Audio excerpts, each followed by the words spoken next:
అవిద్యానామంతస్తిమిరమిహిరద్వీపనగరీ జడానాం చైతన్యస్తబకమకరందశ్రుతిఝరీ దరిద్రాణాం చింతామణిగుణనికా జన్మజలధో నిమగ్నానాం దంష్ట్రామురరిపువరాహస్య భవతి శుక్లాంబరధరం విష్ణుం శశివర్ణం చతుర్భుజం ప్రసన్నవదనం ధ్యాయేత్ సర్వవిఘ్నోపశాంతయే. వందే గురుపదద్వంద్వమవాంగ్మానసగోచరం రక్తశుక్లప్రభామిశ్రం అతర్క్యం త్రైపురం మహః. యా కుంద్యందు తుషారహారధవళా యా శుభ్రవస్త్రాన్వితా యా వీణావరదండమండితకరా యా శ్వేతపద్మాసనా యా బ్రహ్మాచ్యుత శంకర ప్రభృతిభిర్దేవైః సదా పూజితా. సా మాం పాతు సరస్వతీ భగవతి నిశ్శేషజాడ్యాపకా. నమః శివాభ్యాం నవయౌవనాభ్యాం పరస్పరాశ్రిష్టవపుర్ధరాభ్యాం నగేంద్రకన్యా వృషకేతనాభ్యాం నమో నమః శంకర పార్వతీభ్యాం. నారాయణం నమస్కృత్య నరం చైవ నరోత్తమం దేవీం సరస్వతీం వ్యాసం తతో జయముదీరయేత్. శ్రీమాతృగురుభ్యాం సభాయై చ నమః. కపిల మహర్షి తల్లికి భక్తి యోగం గురించి వివరించి ఆ తరువాత అసలు మహత్తత్వం వంటి వాటి యొక్క ఉత్పత్తిని గురించి సాంఖ్యయోగం గురించి ఇలా చెప్పడం ప్రారంభించాడు. ఓ తల్లి, ఇప్పుడు నేను చెప్పే ఈ తత్వ లక్షణాలు గనక నీవు సమూలంగా తెలుసుకుంటే నీ జీవాత్మ ఈ ప్రకృతి గుణాల నుంచి విముక్తి పొందుతుంది. ప్రకృతి అంటే స్వభావము. ప్రతి వాడికి పుట్టుకతో వచ్చేదానికి స్వభావం అని పేరు. ఈ స్వభావాన్ని ఎవడు మార్చలేడు. ఎన్ని మార్పులైనా వస్తాయి, మధ్యలో కొత్త అలవాట్లు అవుతాయి, పాత అలవాట్లు పోతాయి, కానీ పుట్టుకతో వచ్చిన లక్షణం ఉన్నదే ఆ స్వభావం మాత్రం మానదు. దానికి ప్రకృతి. ఈ ప్రకృతి గుణములు, పుట్టుకతో వచ్చే గుణములు కూడా ఇప్పుడు నేను చెప్పే తత్వ లక్షణాలను శ్రద్ధగా వింటే తొలగుతాయి. జ్ఞానం నిశ్రేయసార్థాయ పురుషస్య ఆత్మదర్శనం యదాహుర్వర్ణయే తత్తే హృదయ గ్రంథి భేదనం. ఒకానొక జ్ఞానం ఉన్నది ప్రతివాడికి. ఈ జ్ఞానం వల్ల మొట్టమొదట ఏమవుతుందంటే భగవంతుడున్నాడు అని తెలుస్తుంది. ప్రతి కార్యానికి కారణం ఆయన అని తెలుస్తుంది. ఏ పనికైనా మూల కారణం ఆ భగవంతుడు అని తెలుస్తుంది. ఎప్పుడైతే ప్రతి పనికి ఎవడో మరొక పురుషుడు మూలం నేను కాదు అనుకుంటాడో అప్పుడు అహంకారం నాశనం అవుతుంది. ఈ పని నేను చేస్తున్నాను అనుకుంటే అహంకారం ఉన్నది, కానీ ఎవడో వల్ల ఈ కర్మాచరణం జరుగుతున్నది, నేను ఒక కీలుబొమ్మను, పనిముట్టును అనే జ్ఞానం కలిగితే అప్పుడు అహంకారం తొలగుతుంది. అహంకారం నాశనమైతే తన ఆత్మ తనకి దర్శనమిస్తుంది. అహంకారం ఉన్నంత వరకు ఆత్మ దర్శనం కాదు. దీనిని మోక్షమునకు మార్గము అన్నారు. ఆత్యంతిక దుఃఖ నివృత్తికి నిమిత్తం అంటే ఏమిటంటే చాలా దుఃఖం వస్తుంది మనకి. ఎందుకో తెలియని ఒక అశాంతి ఎన్ని ఉన్నా ఎప్పుడూ ఏ జీవినైనా పట్టి పీడిస్తుంది. అశాంతి లేని జీవి లేడు. ఈ నిమిత్త మాత్రుని నేను అనుకోవడం వల్ల వస్తుందట. మనిషికి ఎందుకు దుఃఖం వస్తున్నది? నేను చేసేసాను, ఈ పొరపాటు ఇలా చేశానే, ఇలా కాకుండా ఉండి ఇలా చేస్తే బాగుండు అనుకుంటాడు వెనక్కి వెళ్ళి. అలా అనుకునే అధికారం తనకెక్కడిది? వెనక్కి వెళ్ళడానికి ముందుకెళ్ళడానికి తాను ఒక కీలుబొమ్మని నడిపించేవాడు పరమాత్ముడు అని తెలుసుకోవాలి. అనాదిరాత్మా పురుష నిర్గుణ ప్రకృతే పరః ప్రత్యక్తమా స్వయం జ్యోతి విశ్వం ఏన సమన్వితం. పరమాత్మ ఉన్నాడే అనాది పురుషుడట. అనాది పురుషుడు అంటే ఆది అంటే ప్రారంభం. ఈ సృష్టికి ఒక ప్రారంభం ఉన్నది. కాలానికి ఏదో ప్రారంభం అనిపిస్తుంది, కానీ పరమాత్మ ఎప్పుడు ప్రారంభం అయ్యాడో తెలియదు. ఫలానా అమ్మాయి 1960లో పుట్టింది, లేదా ఫలానా అమ్మాయి 70లో పుట్టిందని ఫలానా కాలం చెప్పగలుగుతున్నాం. అలాంటి ఆదిని చెప్పలేకపోవడమే అనాది అంటే. భగవంతుడు ఎప్పుడు జన్మించాడు అంటే అసలు దానికి ఆధారం ఉండదు. అందుకని ఆయన్ని అనాది పురుషుడు అన్నారు. ఆ అనాది అయిన పరమాత్మనే పురుషుడు అంటారు తప్ప ఇంక ఈ లోకంలో పురుషుడు ఎవ్వడూ లేడట. అదేమిటండి? మీసమున్నది, తల మీద ఏమో క్రాఫ్ కనపడుతున్నది, మరి ఈ లక్షణాలన్నీ పురుష లక్షణములు కావా అంటే ఇవి భ్రమ. మనం ఎవరం పురుషులం కాం. ఆత్మస్వరూపులమైన మనం జీవులమందరం స్త్రీలము. ఒక్క పరమాత్మ మాత్రమే పురుషుడు. ఆయన ప్రకృతి కంటే కూడా అతీతుడు. ప్రకృతి అంటే ఇప్పుడు ఈ చరాచరమైన చెట్లు వీటితో ఉన్నదే కాకుండా స్వభావం కూడా ప్రకృతే. జీవికి పుట్టుకతో వచ్చే లక్షణములను ప్రకృతి అన్నాం. ఆ ప్రకృతి స్వరూపుడు కూడా భగవంతుడు. ఆ ప్రకృతికి కూడా అతీతంగానే ఉంటాటైనా అందులో ఉన్నప్పటికీ అంటదు. తామరాకు మీద నీటి పట్టి పడుతోంది, ఆ తామరాకును అంటుతోందా? నూనె నీళ్లలో పడుతోంది, కానీ ఆ నీళ్లలో పాకుతుంది తప్ప కలవదు.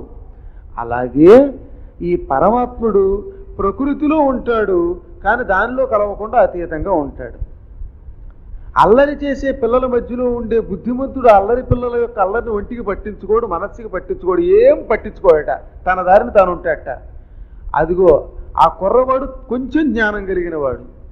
మనము కూడా ప్రకృతిలో చుట్టుపక్కల ఎంతో రకాలైన మనుషులున్నా, ఎన్ని అహంకారాలున్నా, ఎన్ని దుఃఖములున్నా, ఎన్ని భోగములున్నా పట్టించుకోకుండా ఉండగలిగితే మనమే పురుషులం అయిపోతాం. అంతవరకు పురుషులం కాం. అదిగో అటువంటి పురుషుడికి ప్రాకృత గుణరహితుడు అంటే ప్రకృతి సంబంధమైన లక్షణములు లేనివాడు అని పేరు.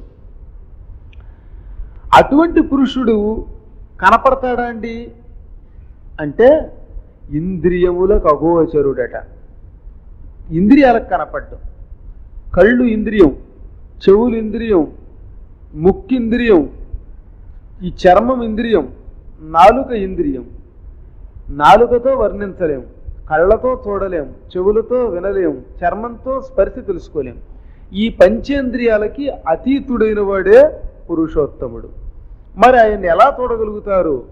అహంకారం విడిచిపెడతారు కనుక జ్ఞాన నేత్రంతో ఆ భగవంతుణ్ణి చూడవచ్చు. అందుకని ఆయనను కారణార్ణవశాయి అన్నారట.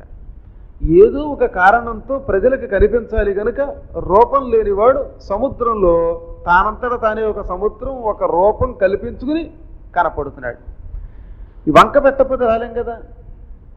ఎంతో ఆత్మీయత ఉన్న ఒక శిష్యుడింటికో శిష్యురాలింటికో గురువు వెళ్ళాలి అంటే గురువు సరదాగా వెళ్ళడు కనుక కారణం కల్పించుకుంటాట.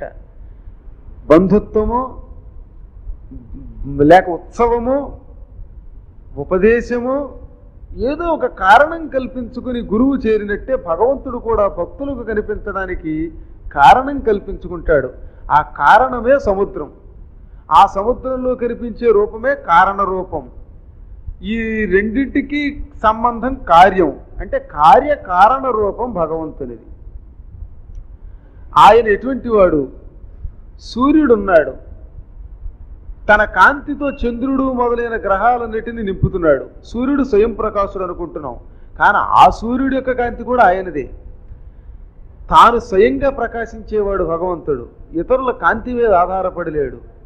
అంచేత పురుషుడు అంటే స్వయం ప్రకాశుడు, ఆత్మలు స్వయం ప్రకాశకములు కావు. ఆ మహానుభావుడి యొక్క మాయ వల్ల ఈ సృష్టి అంతా ప్రకాశిస్తున్నది. సయేష ప్రకృతిం సూక్ష్మం దైవీం గుణమయీం విభు యదృచ్ఛయైవోపగతాం అభ్యపద్యత లీలయా. విష్ణు భగవానుని దగ్గర ఒక శక్తి ఉన్నది. ఆ శక్తిని కొందరు అవ్యక్తమన్నారు, కొంతమంది గుణములతో ఉన్నదన్నారు, కొంతమంది ప్రకృతి అన్నారు, కొందరు యోగ మాయ అన్నారు. ఆయన యొక్క ఆజ్ఞ ప్రకారం ఆ ప్రకృతి ఒక్కొక్క రూపం ధరిస్తూ ఉంటుంది. ఆ మాయ ఉండడం వల్లే ఆయన మనకు కనపడుతున్నాడు. ఆ మాయ ఎప్పుడైతే లేదో ఆయన కనపడ్డెవరికి, ఆయన మనలోనే ఉన్నట్టు అవుతాడు. ఆ మాయ వల్లే ఈ సంసారంలో ప్రతివాడు నేను ఈ పని చేస్తున్నాను లేక నేను ఇది చేయడం లేదు అనుకుంటున్నాడు. ఆ మహామాయ భేదం కలగాలి అంటే దానికి ఒకటి, కర్మకి కారకుడు తాను కాదు, కర్త కారయుత రెండు ఆయనే అని తెలుసుకోవాలి. దేవతలు ఉన్నారు, మనుష్యులు ఉన్నారు, జంతువులు ఉన్నాయి, పక్షులు ఉన్నాయి. ఇవన్నిటికీ కూడా ఒక్కసారి చూస్తే ఏ ఒక్కటి సమానమైన రూపం లేవు. అన్నిటి యొక్క రూపాలు మార్పేట. ఒక వ్యక్తికి మరో వ్యక్తికి చిన్న చిన్న పోలికలే తప్ప అదే యథాతథంగా గుణములతో సైతంగా ఉండేవాడు ఎవ్వడూ లేడు ఈ సృష్టిలో. అదొక విశేషమైనది. దానికి కారణం ఆ మహామాయ సత్వ రజస్తమో గుణములనే 3 గుణములతో ఈ సృష్టి యొక్క రూపంగా ఆవిర్భవింపబడ్డమే మూల కారణం. ఆ మహామాయ వల్లే ఏ ఒక్క వ్యక్తి సంబంధం లేకుండా ఉన్నాడు. సంబంధం లేదు కాబట్టి వీడిని జీవుడు అన్నారు. అందరూ ఒకే రకంగా ఉంటే జీవుడు అనరు, పరమాత్మ అంటారు. పరమాత్మ అప్పుడప్పుడు భ్రమ కలిగించడానికి అనేక రూపాలతో దర్శనమిస్తాడు. అన్ని రూపాల్లోనూ ఏమీ తేడా ఉండదు ఆయన అవతారాల్లో. విష్ణువు కృష్ణ అవతారంలో అనేక గోపికా స్త్రీల మధ్యలో ఎన్నో కృష్ణుల రూపంతో కనబడ్డాట, కానీ ఏ కృష్ణుడికి తేడా లేదు. అది పురుషుడి యొక్క లక్షణం. కానీ జీవాత్మ మాత్రం అలా తేడా లేకుండా కనిపించడం అనేది అసంభవం. అందుకే జీవుడు అవిద్యాస్వరూపుడు అన్నారు. అవిద్యలో పడి తొందరగా మోహితుడవుతాడు. చిన్న చిన్న వస్తువులకు కూడా వ్యామోహం చెందడానికి గల కారణం ఈ జీవుడిలో ఉన్న అవిద్య, విద్య లేకపోవటం. అవిద్య అంటే ఏమిటి? ఏమంటే విద్య లేకపోవడం అవిద్య అంటే 2 రెళ్ళు 4 అని తెలియకపోవడం అవిద్య. ఈ విద్య కాదు. ఏమిటంటే జీవుడు తనకి స్వతసిద్ధంగా వచ్చిన గుణాలు ఉన్నాయి కదా, ప్రకృతి గుణములు. ఈ గుణముల వలన పనులు చేస్తాట. ఈ పనులు చేసేటప్పుడు ఏమనుకుంటున్నాడు? నేను ఈ పనిని చేశాను అనుకున్నాడు. అంటే ఆ పనికి తాను కర్త అనుకున్నట్ట. నేను ఫలానా పద్మాకర్ గారికి 1116 విరాళం ఇచ్చాను అనుకున్నాడు ఒకడు. అలా కాదు, ఫలానా వాడి తల నరికేశానన్నాడు ఇంకొకడు. ఫలానా వాడిని నేను పెళ్లి చేసుకున్నాను అనుకున్నది ఒక స్త్రీ. లేదు, ఇంకొకడిని విడిచిపెట్టేశాను అనుకుంటున్నాడు ఇంకొకడు. ఈ విధముగా ప్రతి పనికి తాను కర్త అనుకుంటున్నాడు. ఈ కర్త అనుకోవడమే అవిద్య అన్నారు. నేను ఈ పని చేస్తున్నాను, ఈ పని చేశాను. అర్రే, 1 ఏడాది క్రితం నువ్వు పరిచయం అయితే బలే ఉండేది అంటాడు ఒకడు. ఆ పరిచయం అవడానికి వీడి కర్త అయితేగా. అదనమాట అజ్ఞానం అంటే. ఎవడైనా తాను ఈ పని చేయలేశానే, అర్ర ఇలా చేస్తే బాగుండలే, వెనక్కి వెడితే బాగుండలే, లేకపోతే ముందుకు వెడితే బాగుండే, ఇలా చేస్తే బాగుండే అనుకోవడం అన్నదే ఇదే అవిద్య. అంటే అవిద్యలోంచి విద్యలోకి రావాలి అంటే ఏ పని నా వల్ల కాదు, నేను చేసింది కాదు. జంత్రగాడు ఎలా అయితే కీ ఇచ్చి బొమ్మ నడుపుతున్నాడో అలాగే కర్మలన్నిటినీ ఆ కర్త నడిపిస్తున్నాడు అనుకోవాలి. అలా అనుకున్న తక్షణం ప్రతివాడు విద్యాస్వరూపుడు అవుతాడు. కానీ అలా అనుకోవడం చాలా కష్టం. ఇన్ని చెప్పినా సరే, మనం ఇన్ని విన్నా సరే, కాసేపు నాకు బయటికి వెళ్ళాక ఏమన్నా నేను మనకు 100 రూపాయలు ఇచ్చి నాకు ఎవరా అంటాం. అది తప్పదు. అందువల్ల మనం అంత తేలికగా విద్యలోకి వెళ్ళని అవిద్యలో ఉంటాం. కానీ కొంత విద్య కొంత అవిద్య రెండూ కలిసి ఉన్నవాడు విద్యాస్వరూపుడు. విద్య ప్లస్ అవిద్య. జ్ఞానం వస్తూ ఉంటుంది, మళ్ళీ మధ్య మధ్యలో అజ్ఞానంలో పడిపోతూ ఉంటాం. అమ్మా, ఇది మాయ యొక్క మహాస్వరూపం. తెలిసిండి కూడా మళ్ళీ అందులో ఉండడం మాయ. ఏమిటి మాయ? ఇలా ఉండకూడదని తెలుసు, అయినా అందులోనే ఉంటాం. నేను ఈ పని చేశాను అనుకోవడం తప్పు అని తెలుసు, అయినా బయటకు వచ్చాక నేనండి ఫస్ట్ క్లాస్లో పాస్ అయ్యానండి అనకుండా ఉండలేడు. ఇదే మాయ అంటే. తదస్య సంస్కృతిర్బంధః పారతంత్ర్యంచ తత్కృతం భవత్య కర్తురీశస్య సాక్షిణో నిర్వృతాత్మనః. ఎప్పుడైతే కర్తృత్వ అభిమానం అంటాం దీన్ని, అంటే కర్తృత్వ అభిమానం అంటే చేశాను అనుకోవడమేగా అభిమానం అంటే. అనుకోవడంలో కూడా 2 రకాలు. పైకి నేను చేశాను అనుకోవాలి కాబట్టి అనుకుంటాడు కొంతమంది, లోపల మాత్రం భగవంతుడు నువ్వు ఇలా చేసావు అనుకుంటాడు. వ్యవహారం ఇచ్చే నేను అనుకోకపోతే పని చేయలేడు కనుక నేను ఈ పని చేశాను అలా అనుకోవడం కంటే భగవంతుడు ఈ పని చేయించాడు అంటాడు. ఇది కొద్దిగా ఉంటే వాడు ఉత్తముడు. అభిమానం పెరిగితే అసలు ఎవడు కాదు నేను చేశాను అని అనుకున్నాడంటే, పరిపూర్తిగా నేనే కర్తను అనుకుంటున్నాడు, వాడు అధముడు.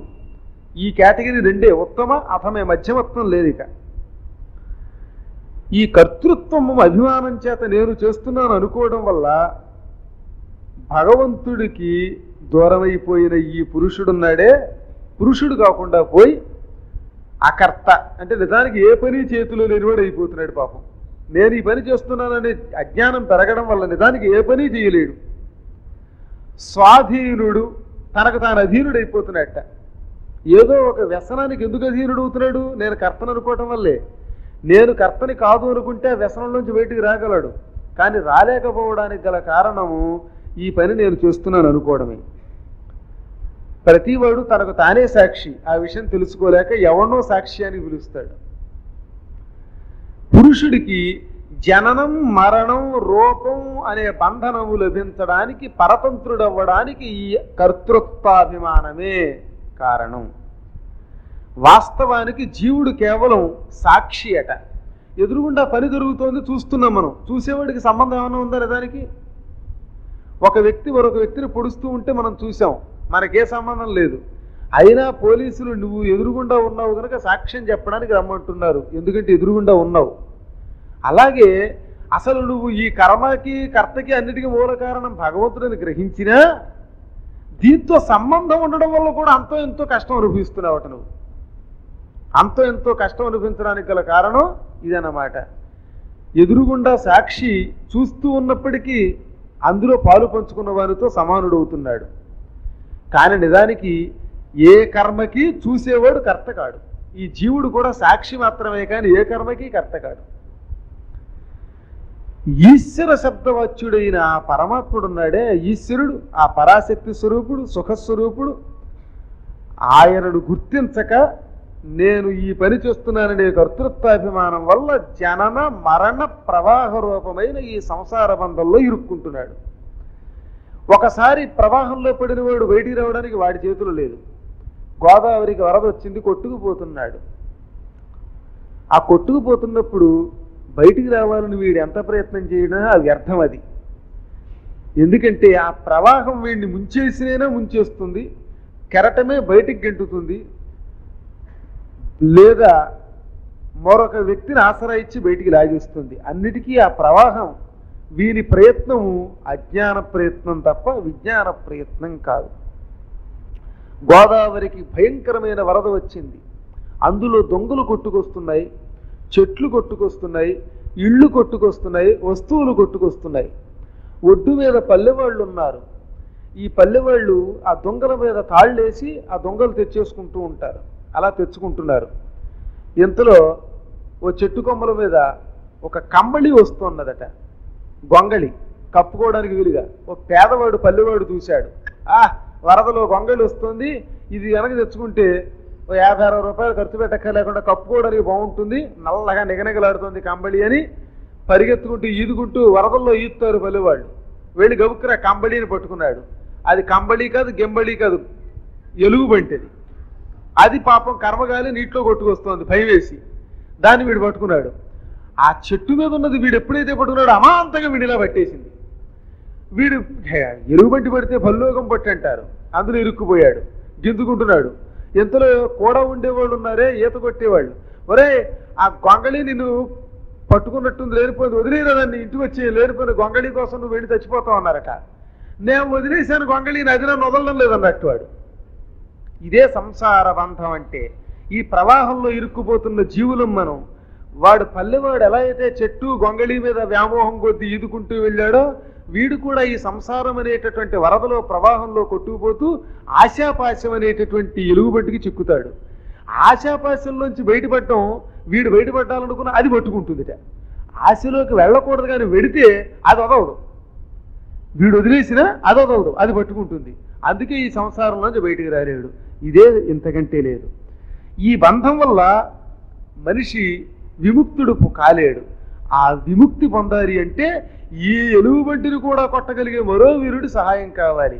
ఎలుగుబంటిని కొట్టగలిగేవాడు ప్రవాహంలో వచ్చేవాడు కొడతాడు, అదిగో వాడే మహాపరమాత్మ అన్నారు. వాడి యొక్క అనుగ్రహం ఉంటేనే ఈ సంసార బంధం అనేటటువంటి ప్రవాహంలోంచి బయటపడతాడు. ఎప్పుడైతే వాడి మీద ధ్యాస కలిగిందో అప్పుడు భోగ విషయములు ఉండవు. ఇక భోగించాలి, తిండి తినాలి, ఇంకేవో వస్తువులు కావాలి, అవి కావాలి, ఇవి కావాలి, వీటి మీద విముఖత కలుగుతుంది. ఎంతకాలం అనుభవించినా వీటికి అంతున్నదా అనిపిస్తుంది జ్ఞానము. అయితే ఈ కపిలుడు చెబుతున్నాడు, అమ్మా నీవు కొన్ని వందల సంవత్సరాలు భర్తతో భోగాలు అనుభవించాక విముఖత కలిగింది. అదే ప్రారంభంలోనే మొదలెడితే భ్రష్టులు అవుతూ ఉన్నాడు. ఇంద్రియములు ఎంత ప్రమాదమైనవంటే భౌతికపరమైన సుఖములు అనుభవిస్తే కానీ అవేమిటో తెలిస్తేనే అప్పుడు విముఖత పొందుతాయట. బలవంతంగా గనక మార్గం చేసుకుంటే పక్కకి భ్రష్టులు అవుతారట, భయభ్రష్టత్వం పొందుతారట. అందువల్లే ప్రతివాడు సంసారంలో ప్రవేశించాలి. కష్టము, సుఖము, దైహికమైన దేహ సంబంధమైన సుఖాలు, ఈ భోగములు, రుచులు సమస్తం అనుభవించాలి. తదనంతరమే ఈ మార్గంలోకి రావాలి. ఇప్పుడు నీకు 100 ఏళ్ళు ఈ భర్తృ సంబంధమైన సుఖాలు అనుభవించావు గనుక చీ ఇంతే కదా అని విముఖత కలిగింది. ఇదే ప్రారంభంలో అయితే భ్రష్టత పొందేదాని సుమ.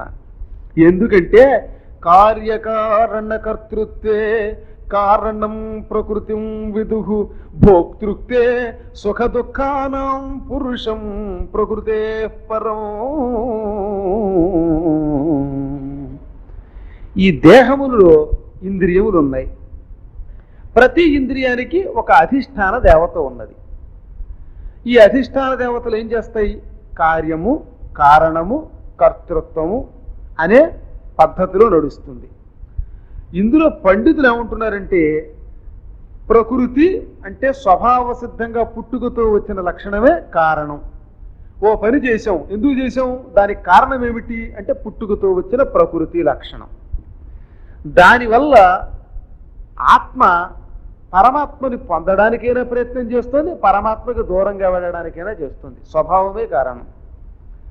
ఈ స్వభావం పుట్టుకతో వస్తుంది కదా, మరి ఇందులోంచి ఎలా బయటపడ్డము అంటే ప్రకృతి చాలా గట్టిది, అంటే స్వభావం చాలా గట్టిది.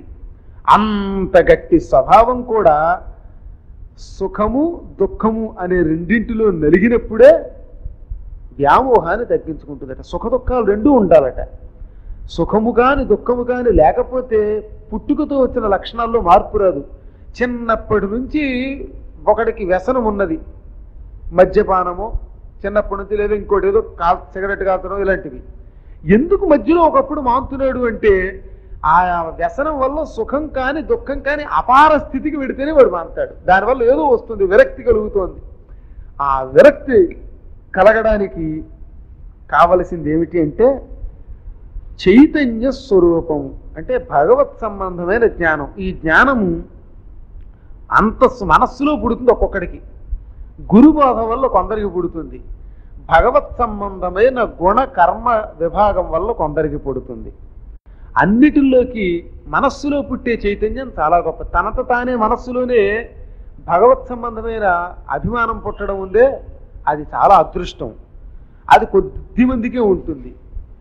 ఎక్కువ మంది బోధల వల్ల మారతారు, కొంతమంది మాత్రమే హృదయంలో పుట్టే చైతన్యం వల్ల మారతారు.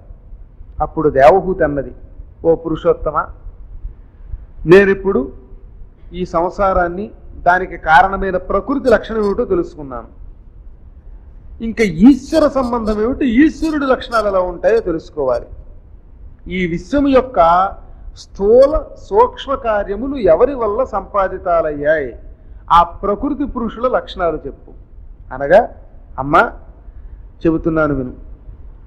3 గుణములతో ఉన్నది ఈ సృష్టి. ప్రకృతి అంటే ఏమిటంటే సత్వము, రజస్సు, తమస్సు అనే 3 గుణములతో కలిసి ఉంటుంది. అది కనపడదు. ప్రకృతి కనపడుతుందా? స్వభావం ఎవరికి కనపడుతుంది? అది అవ్యక్తము, కనపడదు. నిత్యము, ఎప్పుడూ ఉంటుంది. కార్యం, ఆ కార్యానికి కారణం 2. అది అన్ని విశేషాలు ఉంటాయి, ఏ విశేషం లేకుండా ఉంటుంది. అటువంటి ప్రధాన తత్వాన్ని పండితులు ప్రకృతి అన్నారు. ఈ ప్రకృతిలో మొత్తం 24 తత్వములు చెప్పారు. ప్రకృతి అంటే ఏమేమి ఉంటాయి? పంచభిర్బ్రహ్మ చతుర్భిః దశభిస్తథా ఏతచ్చతుర్వింశతికం గణం ప్రాధానికం విదుః. పంచభూతములు అంటే భూమి, ఆకాశము, వాయువు, అగ్ని, నీరు, ఈ 5 కలిపి పంచభూతాలు. మరియు పంచ తన్మాత్రలు, వీటి యొక్క లక్షణాలు. అంటే అక్కడికి పంచ ప్లస్ పంచ 10 అయ్యాయి. 4 అంతఃకరణములు ఉంటాయి వీటికి. 10 ప్లస్ 4 అంతఃకరణలు 14. 10 ఇంద్రియాలు అంటే కళ్ళు, ముక్కు, చెవులు, నాలుక, చర్మం, పాదము, వాయువు, ఉపస్థ మొదలైన వాటితో మరొక 5, వెరసి 10. ఈ 10 ఇంద్రియములు ప్లస్ ఈ 14 కలిస్తే 24 తత్వములు. ఈ 24 తత్వములనే పండితులు ఏమంటున్నారంటే ప్రధానమైన సృష్టి కార్యానికి మూల కారణమైన పరబ్రహ్మస్వరూపం ఈ 24 తత్వములు. భూమి, జలము, అగ్ని, వాయువు, ఆకాశం పంచమహాభూతాలు. వీటి లక్షణాలు ఉన్ననే అవే తన్మాత్రలు. ఏమిటి వీటి లక్షణం అంటే భూమికి గంధము, వాసన లక్షణం అట. మీరు ఎప్పుడైనా భూమికి వాసన లక్షణం అనేది ఎలా తెలుసుకుంటారంటే, బాగా ఎండకు భూమి కాలిపోయిన తర్వాత వర్షం పడితే ఆ భూమిలోంచి మట్టి వాసన, తమాషా వాసన వస్తుంది. అది గంధం అంటే. భూమి యొక్క లక్షణం ఆ గంధం. ఇక రెండవది పంచభూతాల్లో జలం. జలమునకు లక్షణం రసం, అందుకే ప్రవహించడం, తాగడం మనం చేస్తున్నాం రసం వల్ల. అగ్నికి వాక్కులో పెడుతుంది. ఈ విధంగా పంచభూతాలకి గంధ, రస, రూప, స్పర్శ, శబ్దములనే తన్మాత్రలు ఉన్నాయి. అంటే వాటి లక్షణాలు ఇవన్నీ. ఈ 10 కూడా నా అనుజ్ఞ ప్రకారం విభక్తమయ్యాయి. నా అనుజ్ఞ అంటే ఇక్కడ కపిలుడు చెబుతున్నాడు కనుక ఆయనది, నాదనుకోకండి. ఇంకా 10 ఇంద్రియాలు ఏమిటి? ఇప్పటికి 10 వచ్చి వరుసగా చెప్పాడు. భూమి చెప్పాడు, ఆకాశం చెప్పాడు, జలము చెప్పాడు, అగ్ని చెప్పాడు, వాయువు చెప్పాడు. వీటి లక్షణములు శబ్ద, రూప, రస, స్పర్శ, గంధాలు. ఇంకా 10 ఇంద్రియాలు: కన్ను, చెవి, ముక్కు, నాలుక, చర్మం, వాక్కు, చెయ్యి, పాదం, వాయువు, ఉపస్థ. ఈ 10 ఇంద్రియాలు. ఇంకా అహంకరణాలు 4 ఉన్నాయని చెప్పాడు కదా. ఏమిటి అహంకరణాలు? మనస్సు, బుద్ధి, అహంకారం, చిత్తం. ఈ 4 అంతఃకరణలు అంటారు. చతుర అంతఃకరణలు అంటే వెరసి 24 తత్వములు ఉన్నాయన్నమాట. ఏతావానేవ సంఖ్యాత. ఈ సంఖ్యతో ఉంది కాబట్టి దీనికి సాంఖ్యయోగం అన్నారు, అంతకంటే ఏం లేదు. ఈ 24 కూడా ఏమిటి అంటే పరబ్రహ్మ యొక్క తత్వం. ఇంకా 25వ తత్వం ఒకటి ఉన్నది. దీనినే కాలము కాలస్వరూపము లేక పురుషుడు అన్నారు. కొంతమంది కాలం అంటే ఏమంటున్నారంటే ఈ పురుషుడి యొక్క పరాక్రమం, పురుషుడు చేసే గొప్ప పనులే కాలం అన్నారు. ఈ కాల ప్రభావం వల్ల అవిద్యని పొందుతున్నాడు జీవి, దేహం పొందుతున్నాడు జీవి, దేహం విడిచిపెడుతున్నాడు జీవి. ఈ కాల ప్రభావం వల్లే నేను నాది అనే జ్ఞానం పొందుతున్నాడు. దానివల్ల జీవుడికి భయం కలుగుతోంది. పుట్టినప్పుడు జీవికి భయము లేదు, చిన్నపిల్లాడికి భయమే ఉంటుంది. మరి ఎందుకు భయం కలుగుతుంది? రాను రాను చచ్చిపోతానేమో, దెబ్బలు తగులుతాయేమో, డబ్బు లేదేమో, ఇంకేమైనానేమో, వాడు తిడతాడేమో, వీడు పొగుడుతాడేమో, ఇవి ఎందుకు వస్తున్నాయి అంటే ఇందాక చెప్పిన 24 క్రమేపీ వీడి పట్టుకుంటాయి. ఇవి పెరిగే కొద్దీ అహంకారం పెరుగుతోంది. ఆ అహంకారానికి మూల కారణం కాలం. ఈ కాల ప్రభావమే ప్రతి వాడికి భయం కలిగిస్తోంది. మంచి కాలంలో యవ్వనంలో ఉన్నప్పుడు లేని భయం ముసలితనంలో వస్తుంది కొందరికి. ఎందుకని? నేను చూడలేను, నడవలేను, పడిపోతాను, నా డబ్బు ఎవడనో పట్టుకుపోతాడేమో, నా గ్రిప్ ఉండదేమో, ఇదేగా భయం. ఇది మూల కారణం. అంటే భయమునకు మూల కారణం కాలం.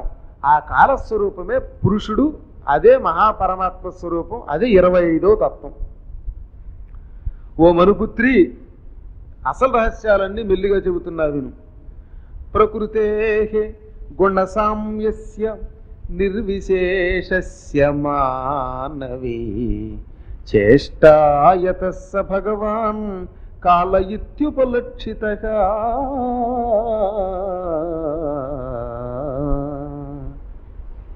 ఓ మరుపుత్రి, ఎవడి ప్రేరణ వల్ల సప్త రజస్తమో గుణములతో సమానమైన అవస్థ, సమానమైన రూపము అయినటువంటి ఈ ప్రకృతిలో క్షోభ కలుగుతోందో, క్షోభం అంటే మార్పు. ఈ ప్రకృతిలో మార్పులు వస్తున్నాయిగా. ఎప్పుడు ఒకే రకం ఉంటుందో ప్రకృతి ఉండదు. ప్రకృతిలో రకరకాల మార్పులు వస్తున్నాయి. వర్షం కురుస్తున్నది, ఎండలు కాస్తున్నాయి, మంచు పడుతున్నది, దుర్భిక్షం వస్తున్నది, సుభిక్షం వస్తున్నది, నానా గందరగోళం. ఈ మార్పులే కాలం. ఇదే పురుషావతారం. మార్పు చెందింది అన్నదే కాలస్వరూపం. కాలమును చూడలేం కదా, మార్పు ద్వారా కాలమును గుర్తించుట. అయ్యి బాబా, కాల ప్రభావం కాకపోతే ఆయన అండి వరకు పరిగెత్తేవాడండి, ఇప్పుడేమో కర్ర పోటేసుకుని నడుస్తున్నాడు అంటున్నాం. తెలుసో తెలియకో మనం కూడా మార్పుకి మూల కారణం కాలం అంటున్నాం. ఆ కాలమే పరమాత్మ స్వరూపం. ఆయన యోగమాయాశక్తి ప్రభావంతో సర్వజీవులలో అంతర్యామి రూపంతో ఉంటాట. లోపల మనలో అంతర్యామి, అంతః లోపల, యామి నడిచేవాడు, లోపల తిరిగేవాడు వాడు. ఈ అంతర్యామి పుట్టినప్పుడు ఎవడికి వాడికి వాడి అంగుష్ట ప్రమాణం అంత ఉంటాడు. ఇప్పుడు కూడా మనలో జీవుడు ఎంతున్నాడు? ఆత్మ. ఆ ఆత్మ పోయేటప్పుడు ఎంత స్వరూపంతో అంటే వాడి అంగుష్టమట. మన బొటన వేలంత లోపల ఉన్నది ప్రాణం. అదే ప్రాణం పోయేటప్పుడు దాన్నే లాక్కుపట్టుకుపోతాడు యమధర్మరాజు గారు. కేవలం బొటన వేలంతో ఉన్న ఆ అంతర్యామి ఇంత శరీరం నడుపుతున్నాడు. ఈ శరీరం అంతా నడపడానికి వ్యాపించే తత్వానికి అదే శక్తి స్వరూపం, ప్రాణస్వరూపం అన్నారు. ఈ ప్రాణస్వరూపం 5 రూపములతో ఉంది. పంచప్రాణాలు, ప్రాణాపాన వ్యానోదాన సమానములు అంటారు ఈ పంచప్రాణాలు. ఈ పంచప్రాణములు చచ్చుబడిపోతూ ఉంటే ప్రాణం పోయేటప్పుడు కొద్ది కొద్ది కొద్ది కొద్దిగా దగ్గరికి పోగడిపోయి హృదయం దగ్గర చేరతాయి. హృదయం దగ్గరికి చేరాక వాడి వాడి కర్మను అనుసరించి కొందరికి ముక్కుల్లోంచి పుష్ అంటే ముక్కులోంచి పోతుంది, కొందరికి కళ్ళు తెరుచుకుపోయేటంటే కళ్ళలోంచి పోయింది, కొందరికి చెవుల్లోంచి పోతుంది, కొందరికి నెత్తి పగలగొట్టుకుపోతుంది, కొందరికి గొంతుకులోంచి పోతుంది, కొందరికి నాభిలోంచి పోతుంది, కొందరికి మలమూత్ర విసర్జన ద్వారాల ద్వారా పోతుంది. ఈ విధంగా వాడి వాడి కర్మాలను బట్టి పోతుంది. అందులో మలము, మూత్రము ఈ రెండింటి ద్వారా ప్రాణాన్ని విడిచిపెట్టేసేవాడున్నాడే వాడు దురదృష్ట జీవి, నీచుడి కింద లెక్క. నేను చెప్పలా, ఈ విష్ణు పురాణం చెప్పాను.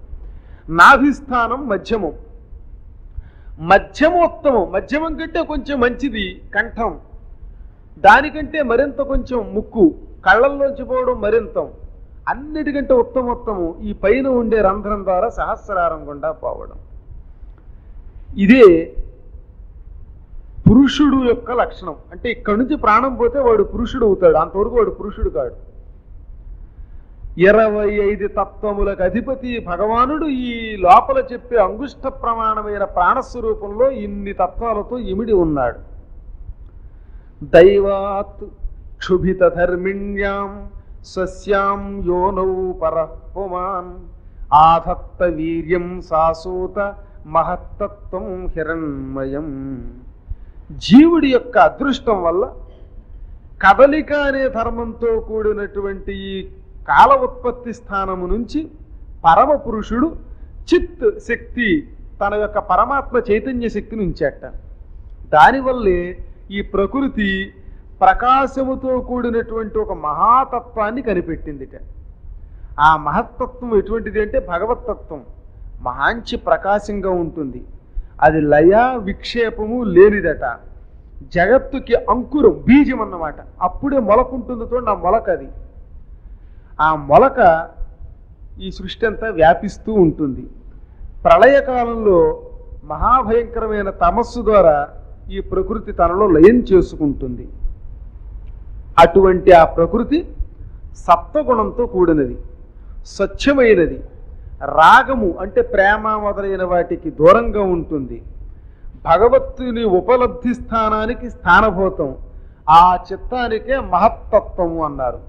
దానినే పండితులు ఏమంటున్నారంటే యదాహు వాసుదేవాఖ్యం, వాసుదేవుడు అంటున్నారట. ఆ మహాతత్వం గొప్ప వాసుదేవుడు అన్నారు. అందుకే వాసుదేవ నామస్మరణ మిమ్మల్ని ఆ స్థాయికి తీసుకెళ్ళడానికి ఆ నామం ఇవ్వడానికి గల కారణం.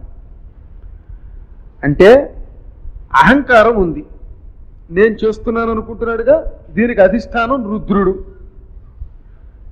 ఈ అహంకారం నేను చేయడం లేదు అనుకుంటే దానికి సంకర్షణుడు అని పేరు. నేను చేయడం లేదు కానీ ఎవడో చేయిస్తున్నాడు అనుకుంటే దానికి బ్రహ్మ. నేను చేయిస్తున్నప్పటికీ మధ్య మధ్యలో నా చేతిలో లేకుండా ఎలాగో కార్యం తనంత తానే జరుగుతోందనే జ్ఞానం కలిగితే దానికి ప్రద్యుమ్నుడు. అబ్బో ఇలా చెయ్యి అని లోపల నాకు ఒక ప్రేరణ కలుగుతోంది, నాకు అప్పుడప్పుడు లోపల ఇలా చెయ్యి అని మనస్సుకో సందేశం వస్తుంది అనుకుంటాడు జీవి. ఆ సందేశమే చంద్రుడు. ఆ చంద్రుడు స్వయం ప్రకాశకత్వంతో ఏ పని చేసినా అందులో విజయం పొందుతాడు. అదే అనిరుద్ధుడు. ఈ తత్వములకు మూల కారణమైన స్వరూపమే వాసుదేవతత్వం. భూమి ఉన్నది, నీళ్లతో కలిసి ఉంటుంది, కానీ నీళ్లు దీన్ని ఏమి నాశనం చెయ్యవు. అలా నీళ్లే కనుక దీన్ని నాశనం చేస్తే ఒక్క క్షణం ఇక్కడ ఉండగలవా? నీళ్లలో మట్టి కరిగిపోతుంది అనుకోవడం భ్రమ. కరిగినట్టు కనపడుతూ కరగదు. నిజంగా నీళ్లలో మట్టి కరిగిపోవడం మొదలెడితే కొద్ది రోజులకు భూమి అంతా సముద్రంలో కరిగిపోయి మనందరం ఎప్పుడో సముద్రంలో వెళ్ళిపోదాం. ప్రళయంలో కూడా భూమి నీళ్లలో మునుగుతోంది తప్ప కరిగిపోవడం లేదు. ఇది నాశనం కాదు. జలము నీట మునుగుతుంది గాని కరగదు. నీటిలో పుట్టిన బుడగలు నశించిపోయినట్టు పేలిపోతున్నాయి కానీ అవి పేలడంలా, పేలిపోయి మళ్ళీ ఎక్కడికి వెళ్తున్నాయి? నీళ్లే ఊతున్నాయి. నిజంగా బుడగలు పేలిపోతే మామూలు బుడగలాగా ఇంకా నీళ్ళు ఎక్కడుంటే ఎన్నో బుడగల రూపంలో నీరంతా ఆవిరైపోను. కానీ సముద్ర జలం అంతా బుడగలుగా పేలుతున్నప్పటికీ ఎప్పటికప్పుడు తరంగాల రూపంతో వస్తున్నప్పటికీ నాశనం కాదు. కాబట్టి నీరు నురుగుగా మారిన నురుగై నాశనం కాదు. అలాగే జీవి శరీరంలో ప్రవేశించి పుట్టి పెరిగి నశించినట్టు కనపడుతున్నాడు కానీ జీవి నాశనం కావడంలా, శరీరం మార్పు చెందుతున్నది. శరీరము నాశనం కాదు, శరీరం కూడా నాశనం కాదు. అదే ఆశ్చర్యం. ఆత్మలాగో చావదు. శరీరం కూడా ప్రకృతిలో పంచభూతాల్లో కలిసిపోతోంది. ఈ శరీరము అంటే ఈ చర్మ, ఈ రూపం భూమి, ఊపిరి తీసుకుంటున్నాం వాయువు, మాట్లాడుతున్నాం ఆకాశం, లోపల 80% నీరుంది అదే జలం, ఈ లోపల అగ్ని ఉన్నది అదే తింటున్నది అరిగిస్తున్నది. ఇవన్నీ పోతున్నాయి. ఇవన్నీ చచ్చిపోయిన తర్వాత ఇందులో ఉండే అగ్ని వెళ్ళి అగ్నిలో కలిసిపోయింది, నీరు నీరులో కలిసిపోయింది, శబ్దం ఆకాశంలో కలిసిపోయింది, ఈ శరీరం కాలిపోయి మట్టిలో కలిసిపోయింది. ఈ విధంగా పంచభూతముల వల్ల పుట్టిన ఈ శరీరం మళ్ళీ పంచభూతాల్లో కలిసిపోతుంది తప్ప శరీరము కూడా నశించడం లేదు. అది తెలియాలి అంటే భగవంతుడు బింబము ప్రతిబింబం అనే భావముతో ఉన్నాడనే జ్ఞానం కావాలట. అంటే మనిషి ఉన్నాడు, వాడి యొక్క ప్రతిబింబం అద్దంలో కనపడుతోంది. అద్దంలో కనపడుతున్నది నిజమా అంటే ఎదురుగుండా ఉన్నది నిజమైతే అది నిజం, ఇది కాకపోతే అది కాదు. వీడున్నాడు కాబట్టి అది కనపడుతోంది, కానీ అద్దం తీసేస్తే వీడి బింబం కనపడదు. అలాగే కొద్ది రోజులకు ఆయువు క్షీణిస్తే ఇది కనపడటంలా. కాబట్టి కాసేపు వీడు పరమాత్మ, అద్దంలో ప్రతిబింబమేమో జీవుడు అనుకుందాం. అలాగే అసలు పరమాత్మ అనేవాడు అక్కడున్నాడు, వాడి బింబాలం మనం ఎక్కడున్నాం. ఆ అద్దం పక్కకి తిప్పేస్తే ప్రతిబింబం మాయమైనట్టే మనం కూడా టెంపరీగా మాయమైపోతున్నాం. మన ప్రతిబింబాలు ఎటువంటివంటే ఒకసారి పోతే మళ్ళీ ఈ రూపాన్ని ధరించలేవు, ఆయనది మాత్రం ధరిస్తుంది, అంతే తేడా. భగవంతుని యొక్క మహాశక్తినే చిచ్చక్తి అన్నారు. ఆ శక్తి జడము, చైతన్యము, ఆనందము అని 3 రకాలు. అదే 3 రకములైన మరొక గుణములుగా సాత్వికము, రాజసికము, తామసికము అని మారింది. వీటి నుంచే మనస్సు, ఇంద్రియాలు, భూతాలు పుట్టాయి. ఆ భూతములకు అధిపతి అయిన అనంతుడు తన సంకల్పంతో 1000 పాదాలు, 1000 తలలు, 1000 కొలది చేతులతో జన్మించాడు. అలా జన్మించినటువంటి ఆ పురుషోత్తముడు ఇంద్రియానికి అతీతుడు గనకే ఆ రూపాన్ని ఉపసంహరిస్తున్నాడు. ఇంద్రియాతీతుడు కాబట్టే రూపం ధరిస్తున్నాడు. ఇంద్రియములతో సంబంధం లేనివాడు కాబట్టే సుఖ దుఃఖాలేవి ఆయన అందడం లేదు. అందువల్ల ఆయన రూపాన్ని అజ్ఞానులమైన మనం శాంతం అనుకుంటున్నాం, ఒక్కొక్కప్పుడు కోపం అనుకుంటున్నాం, ఒక్కొక్కప్పుడు ఇంకో లక్షణం అనుకుంటున్నాం. కానీ ఇదంతా మన అహంకార లక్షణం. కానీ ఆ భగవంతునికి ఈ జీవునికి చెప్పినటువంటి జన్మ కర్మములు లేవు. వైకారికాద్ వికుర్వాణాన్ మనస్తత్తమజాయత యత్సంకల్ప వికల్పాభ్యాం వర్తతే కామసంభవగా. మనస్సుకి వికారము అనేది కలుగుతుందిట. ఈ వికారమే మనస్తత్వం అన్నారు. వాడి మనస్తత్వం ఇంతేనండి, మారదంటున్నామే, అది వికారం, దిక్మాల లక్షణం అన్నమాట. ఈ వికారము సంకల్పం, వికల్పం అనే 2 వృత్తులు ఉంటాయి. ఈ సంకల్ప వికాలే కామము, కోరిక పుట్టడానికి మూల కారణం. అది ఏ కోరికైనా కావచ్చు. యోగులు ఈ అనిరుద్ధుడే ఈ సంకల్ప వికల్పాలకు మూలకారకుడని తెలుసుకుని భగవంతుడైన ఈశ్వరుణ్ణి అనిరుద్ధనామంతో జపించి ఈ సంకల్ప వికాలు లేకుండా చేసుకుంటారు. మనమేం చేస్తాం, ఆ అనిరుద్ధుడెవడో తెలియదు గనక వాసుదేవ, ప్రద్యుమ్న, అనిరుద్ధ, సంకర్షణ, పురుషోత్తమ, అధోక్షజ, నారసింహాది నామములు తలుచుకుని మనలో ఉండే కోరికలు తొలగించుకుంటున్నాం. క్రమేపి కోరికలు తొలగవు, కోరికల యొక్క ఉద్ధృతి తొలగుతున్నది మనకి. ఓ సాధ్వి, తేజస్సు అనే అహంకారమే వికారం పొందింది, అదే బుద్ధితత్వం. ఈ బుద్ధితత్వం ఇంద్రియ ప్రకాశకం, ఇంద్రియములను గురించి తెలుసుకుంటుంది. వాడు బుద్ధిమంతుడంటే మనం సంతోషపడక్కర్లా. ఇంద్రియములు ఎలాగ ఆనందం పొందుతాయి, ఇంద్రియములను సుఖపెట్టడానికి ఎన్నెన్ని భోగాలు చేయొచ్చు, కార్లు ఎలా సృష్టించవచ్చు, విమానాలు ఎలా సృష్టించవచ్చు, బాంబు ఎలా వేయచ్చు అని నేర్చుకుంటాడు. అందువల్ల ఇంద్రియముల యొక్క ఉద్ధృతిని పెంచే లక్షణం బుద్ధికి ఉన్నది. ఇంకా బుద్ధి యొక్క తత్వములు చెప్పారు. ఏమిటవి? సంశయోథ విపర్యాసో నిశ్చయః స్మృతిరేవచ స్వాపయిత్యుచ్యతే బుద్ధేః లక్షణం వృత్తితః పృథక్. ఏమిటండి బుద్ధి యొక్క లక్షణాలు అంటే సంశయము, డౌట్, అన్ని సందేహాలే. ఏమండి శివుణ్ణి ఇంట్లో ఉంచుకోవచ్చా? ఉంచుకుంటే ఎడం వైపు పెట్టాలా, మా ఇంట్లో కుడి వైపు పెట్టాలా, ఈశాన్యంలో పెట్టాలా, నైరుతిలో పెట్టాలా, పెడితే పక్కన నంది ఉండొచ్చా, ఉండకూడదా? ఇవన్నీ సంశయాలు మనకి పుట్టిన ప్రతివాడికి వస్తాయి. ఒక్కొక్కళ్ళేమో ఒక ఆయన కుక్క ఎదురు వచ్చిందండి, ఇటు నుంచి వస్తే మంచిదండి, ఇటు నుంచి వస్తే మంచిదండి అంటే, ఎటు వచ్చినా పర్వాలేదు కరవకుండా పెడితే మంచిది అంటే ఈ సంశయం అనేది జీవి యొక్క లక్షణం. ఇది మొట్టమొదటిది బుద్ధి యొక్క లక్షణం. ఈ సంశయంతో అన్వేషణ మొదలెడతాడు. ఆ తర్వాత మిథ్యా జ్ఞానం. సంశయం ఎప్పుడైతే కలుగుతుందో ఈ సందేహం వాడు ఎలా తీర్చుకుంటాడు? ఏదో ఒక దాంతో నివృత్తి చేసుకుంటాడు. అది నిజమైన జ్ఞానం కదా, మిథ్యా జ్ఞానం అట, ఉత్తుత్తి జ్ఞానం. దేవుడు అనేవాడు బహుశా, లేకపోతే ఇప్పటికి భూమి పుట్టి ఇన్ని లక్షల సంవత్సరాలైందని చెబుతూ ఉంటారు ఈ సైంటిస్టులు, పెచ్చపీనుగులు. ఈ పేరుగులకు ఏం తెలుస్తుంది? ఒక ముక్కలో చెప్పాలంటే ఇంత సుస్పష్టంగా తిడుతున్నానని ఏమనుకోకండి. అజ్ఞానంతో ఇన్నేళ్ళయింది, అప్పుడు పుట్టారు, ఆకురాతి యుగం, ఇంకేదో రాతి యుగం, లోహయుగం, ఆ యుగం, ఈ యుగం, ఈ మిథ్యాజ్ఞానం అంటారు. ఈ మిథ్యాజ్ఞానమునకు అతీతం ప్రకృతి. కానీ మన బుద్ధికి తోచింది మనం అన్వేషించి 2 వస్తువులు భూమిలో దొరికితే వాటిని పరిశోధించి ఇదే అనుకోవడమే మిథ్యాజ్ఞానము. కాబట్టి ఈ సైంటిస్టులో 3 వంతుల మంది మిథ్యాజ్ఞానం. ఇక నిశ్చయ జ్ఞానం, ఇది ఇంతే అని తెలుస్తుంది. ఆ నిశ్చయ జ్ఞానం ఉన్నదే అది పరమాత్ముడిస్తాడు. అదే పండితులు వ్యాసుడు లాంటి వాళ్ళు మనకి చెప్పింది నిశ్చయ జ్ఞానం. ఈ నిశ్చయ జ్ఞానం 3వ లక్షణం. స్మరణము అంటే జ్ఞాపక శక్తి. ఇవన్నీ తెలుసుకుంటున్నాం మనం ఇందాక నుంచి. మళ్ళీ అడిగితే కాసేపు నాకు చెప్తామా? అలా చెప్పే లక్షణం స్మరణం, స్మృతి, జ్ఞాపక శక్తి. అదే ధారణ అంటే. అది ఉంటే వాణ్ణి విద్వాంసుడు అన్నారు. ఏమండి ఎలా వస్తుందంటే భగవంతుని సాధన చేస్తే 207 నిమిషాలు 750 పద్యాలు చెప్పడం అంటే ఆ భగవంతుని అనుగ్రహం అది. అది లేకపోతే ఎన్ని నిమిషాలు కూర్చున్నా అని అనిపిస్తుంది. కాబట్టి ఈ స్మరణ బుద్ధి యొక్క ఉత్తమ లక్షణం. వాడిని విద్వాంసుడు అంటారు. ఇంకా ఆఖరిది నిద్ర. ఇది మాత్రం అందరికీ ఉంటుంది. భగవంతుడు బుద్ధి యొక్క లక్షణాల్లో 6వ లక్షణాన్ని బాగా పెట్టాట. ఈ నిద్ర ఎందుకు అవసరము అంటే నిద్ర గనక సక్రమంగా లేకపోతే స్మృతి జ్ఞానం ఉండదట, ధారణ ఉండదట. ఎక్కువ నిద్ర లేకపోతే కొద్ది రోజులకి స్మృతి తగ్గుతుంది. యోగులకు తప్ప తక్కిన వాళ్ళకనే చెప్పేది. యోగులకు నిద్ర అక్కర్లా.